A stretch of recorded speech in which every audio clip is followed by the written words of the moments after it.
Ayah, bahkan jika kamu membawaku ke sisimu, aku tidak akan berhenti berusaha. Menahan isak tangisnya, Long Hao Chen dengan menyakitkan meringkuk, dengan kejam menggali tanah dengan tangannya, merasakan sakitnya sendirian untuk pertama kalinya dalam waktu yang lama.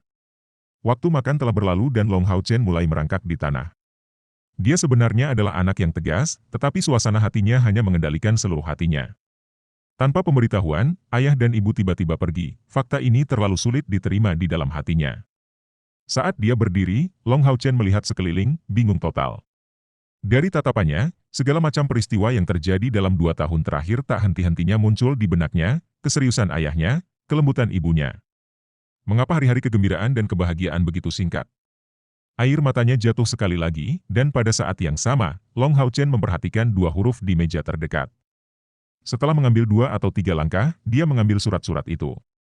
Di amplop yang berisi 2 surat itu, tertulis bahwa mereka masing-masing ditujukan untuk Hao Chen dan Nalanshu. Jelas, salah satu surat itu untuknya dan yang lainnya harus diberikan kepada guru aula Nalanshu di aula Haoyu. Long Hao Chen tenang dan perlahan membongkar amplop yang berisi surat yang ditulis untuknya. Hao Chen, jika kamu sudah melihat surat ini, aku pasti sudah pergi dengan ibumu. Kami tidak ingin menanggung rasa sakit karena perpisahan. Ini hanya perpisahan sementara, kamu sudah dewasa, dan sekarang kamu adalah seorang pria. Kamu harus berdiri teguh karena satu-satunya hal yang dapat kamu andalkan di masa depan adalah kekuatanmu sendiri. Setelah membaca surat ini, Anda harus pergi langsung ke kota Haoyu. Di Haoyu Hall, ada tempat di mana Anda dapat mempelajari semua jenis keterampilan ksatria penjaga, dan ada seorang instruktur yang sangat luar biasa. Ingatlah bahwa, kecuali jika benar-benar diperlukan, Anda tidak boleh dengan mudah mengekspos situasi Anda sebagai ksatria retribusi dan ksatria penjaga. Saya juga akan memperingatkan Nalanshu tentang fakta ini. Nalanshu adalah seseorang yang layak dipercaya, Anda bisa meminta bimbingannya. Selain itu, Anda harus mempelajari semua keterampilan yang digunakan oleh ksatria penjaga dari langkah pertama hingga keempat dan dapat menggunakannya dengan baik sebelum Anda pergi ke Gunung Suci untuk mendapatkan tunggangan Anda. Mengenai komunikasi spiritual di Gunung Suci, jika Anda tidak dapat menahan aura yang dipancarkan oleh binatang kuat, Anda tidak akan bisa mendapatkan tunggangan yang cocok sebagai pendamping. Sementara itu, mempelajari kemampuan yang digunakan oleh ksatria penjaga juga akan membantumu untuk berkembang lebih pesat. Ingat-ingat, Anda harus berlatih tanpa henti dengan kompor spiritual. Setelah memiliki kompor spiritual, kompor tersebut akan menjadi perantara untuk melatih energi spiritual internal Anda dan dengan demikian meningkatkan potensi pelatihan Anda. Sekarang Anda telah menyatu dengan kompor sen spiritual, energi spiritual internal Anda kemungkinan besar akan turun karena peleburan. Namun, tidak perlu khawatir, ini adalah proses antara energi spiritual internal Anda dan kompor spiritual Anda. Dalam waktu setengah bulan, atau paling lama 1 bulan, keadaan akan kembali normal. Kompor sen spiritual sangat cocok untuk digunakan oleh ksatria penjaga dan Anda harus dapat mempelajari fakta ini melalui pengalaman pribadi di masa depan. Hao Chen, ayah dan ibu juga membenci kenyataan bahwa kami harus berpisah dengan Anda, tetapi ayah berharap bahwa lain kali kami bertemu, Anda akan menunjukkan kepada kami kemampuan luar biasa Anda. Jika ibu dan aku tidak datang untuk mencarimu, itu berarti kita sibuk dengan hal-hal yang sangat penting. Hanya jika Anda bisa mencapai langkah ke-7 sebagai Knight of the Temple, lulus ujian, dan bisa mendapatkan Silver Foundation Warrior Armor, hanya pada saat ini Anda dapat mencari kami. Tiba di akhir surat itu, Long Hao Chen memberikan tatapan yang menyedihkan. Hatinya yang penuh dengan motivasi sudah bertujuan untuk mencapai ketinggian tertinggi. Tiba-tiba, dia berbalik, melarikan diri dari pintu masuk kabin kayu dan berteriak sekuat tenaga, Fa Ter, Mo Ter. Long Hao Chen tidak segera meninggalkan Gunung Odin. Dia tinggal di sana selama 3 hari lagi sampai wangi orang tuanya tidak tersisa di pondok kayu itu. Dia kemudian mengatur perasaan tertekannya karena perpisahan dan turun dari gunung dengan barang bawaannya. Di jalan menuju kota Odin, dia melihat bahwa, di kota, pekerjaan pembangunan kembali sedang berlangsung dan bahwa setidaknya 2.000 pasukan pribadi dari aliansi kuil ditempatkan di daerah tersebut. Hari sudah tengah hari ketika dia tiba di kota Haoyu, dan sepertinya tidak banyak perubahan.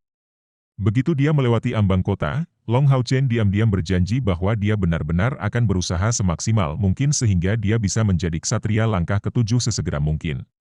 Kota Haoyu tampak seperti tidak dalam kekacauan karena serangan mendadak dari ras iblis. Dari apa yang dia ingat tentang lokasinya, Long Hao Chen kembali ke aula ksatria, aula Haoyu. "Tolong, saya ingin melihat Hall Master Nalanshu," kata Long Hao Chen sambil menyerahkan lencananya ksatria standar. Dua orang yang menjaga pintu masuk berubah dan meskipun mereka tidak mengenalnya, mereka dapat dengan jelas melihat bahwa dia adalah pemuda berumur 10 tahun yang secara tak terduga telah memiliki lambang ksatria standar. Mereka tidak berani memperlakukannya dengan gegabah dan buru-buru melaporkan kedatangannya. Setelah beberapa saat, disertai dengan aroma tipis, siluet tiba dari dalam aula Hauyu. Lil, Bro Hao Chen, kamu akhirnya datang. Orang yang keluar dari aula adalah Li Xin. Dia berpakaian sama seperti sebelumnya dengan baju besi ringan, ekor kuda, dan terlihat cukup heroik. 1,5 tahun tidak meninggalkan perubahan yang signifikan pada tubuhnya kecuali ekspresinya yang terlihat lebih mengesankan daripada di masa lalu. Itu jelas karena pelatihan, seperti dia membuat kemajuan besar sejak terakhir kali mereka bertemu. Kakak Xin Er. Melihatnya, Long Hao Chen segera merasakan keintiman, perasaan tertekannya dari beberapa hari terakhir hampir memudar. Di bawah tatapan tertegun dari kedua penjaga, dia melemparkan dirinya langsung ke dada Li Xin. Li Xin memeluknya erat-erat dan, terpengaruh oleh perilaku sentimental Long Hao Chen, dia buru-buru bertanya, Hao Chen, apa yang terjadi? Sesuatu yang buruk? Long Hao Chen tersedak dengan isak tangis, ayah dan ibu pergi. Mereka meninggalkan saya sendiri. Li Xin tercengang, apakah kamu mengatakan itu selama serangan mendadak ras iblis? Long Hao Chen tiba-tiba mendengar kesalahpahamannya dan bergegas untuk menjelaskannya, tidak, ayah dan ibu pergi ke tempat lain dan meninggalkan saya untuk bergabung dengan Aula Hauyu untuk melanjutkan latihan saya. Li Xin menurunkan postur tubuhnya yang tinggi dan tegak, dia tampak lega, saya sangat takut. Anda melompat ke arah saya begitu tiba-tiba. Apa masalahnya? Saya pribadi tidak memiliki masalah dengan fakta bahwa saya berpisah dengan orang tua saya. Di masa depan, Hauyu Hall akan menjadi rumah Anda. Siapapun yang berani menggertak Anda akan mendengar kabar dari saya. Ayo, masuk dan bicara lebih detail. Saat dia berbicara, Li Xin menarik tangan Long Hao Chen dan mengambil langkah besar menuju pusat aula Hauyu. Kedua penjaga di pintu masuk bertukar pandangan, mengungkapkan satu sama lain ekspresi terkejut mereka. Siapa pemuda ini? Bagaimana dia bisa begitu sayang dengan ksatria mawar neraka kita? Diam, kamu berani bertanya tentang kehidupan pribadi Nona Li Xin? Bahkan jika Anda bisa berubah menjadi seseorang yang tampan dan berbakat seperti dia, tidak jelas bahwa dia mungkin akan melihat Anda dalam sudut pandang baru yang menyenangkan. Li Xin menarik Long Hao Chen ke dalam Hauyu Hall. Tempat ini terlihat sama seperti sebelumnya kecuali 6 tahta ilahi di tengah aula bersinar dalam cahaya yang berbeda di mata Long Hao Chen, perasaan yang dia miliki saat melihat mereka benar-benar berbeda. Dengan rasa bangga dan, pada saat yang sama, perasaan agak sedih, dia menemukan dengan sekilas, tahta kedua dari kiri melambangkan tahta ilahi dari kiamat dan pembantaian. Ini adalah kemuliaan ayah. Akan ada hari di mana dia pasti akan memiliki salah satu dari 6 tahta ilahi ini. Mata Long Hao Chen memiliki jenis api tertentu di dalamnya. Langkah yang dia ambil dengan Li Xin terasa seperti mereka menjadi lebih lambat sebelum langkah mereka berdua terhenti. Lil, bro, dalam selang waktu 1 tahun penuh, kamu tumbuh begitu banyak. 2 tahun dari sekarang, saya khawatir Anda sudah melampaui kakak ini. Kamu bahkan akan menjadi lebih tampan. Ini sebuah tragedi. Setelah kamu dewasa, aku bertanya-tanya berapa banyak gadis yang akan bingung dan kehilangan arah. Sosok Li Xin diluruskan. Terlepas dari kenyataan bahwa Long Hao Chen tumbuh besar, dia, bagaimanapun, masih 1 kepala lebih tinggi darinya. Namun, ketika dia melihat Long Hao Chen, hatinya tidak bisa membantu tetapi mengaguminya, sejauh menunjukkan tanda-tanda peningkatan detak jantungnya.